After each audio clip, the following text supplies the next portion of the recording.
Davao City Mayor Rodrigo Duterte nakipagpulong sa pamunuan ng Moro Islamic Liberation Front. Ito ang balita ni Joey Domingo.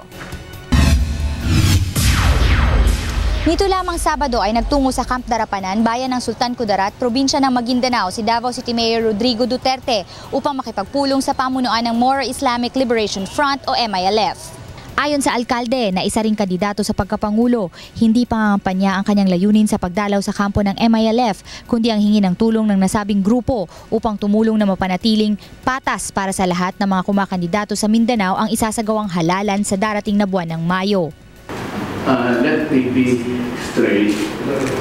I am not here to campaign votes because I know that the MILF is apolitical.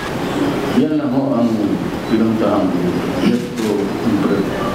I am not campaigning. I am not asking votes. I said, I respect your stand na political ang MI. So it's not. Okay lang. Wala naman ako. All that I ask is fairness. Hayaan lang ang tao kung sino gusto nila. Yan lang. I am not asking any special privileges. Sa kanyang pagpunta sa Camp Darapanan, binigyang diin ni Duterte ang dahilan at pangangailangang mabigyan ng solusyon ang problema ng ilang sektor ng lipunan na hindi nakakamit ang hustisyang kanilang hinahanap. Because of poverty and because of the injustice, that's the problem. You radicalize some segments of society. Naging bahagi rin ng pulong ang Bangsamoro Basic Law kung saan sinabi ni Mayor Duterte na sang-ayon siya sa configuration ng kasalukuyang BBL para sa mga MILF. Ngunit hayagan niyang ipinakiusap na bigyan ng pansin ang iba pang mga tribong Muslim at grupo ng mga katutubo sa Mindanao. Yung present BBL configuration, you can have it. Walang problema pa ako mapagpapalala.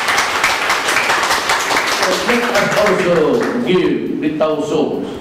Not necessarily to Nor, but to the Tausog, the Yakans, the Sama, and the Batyaws.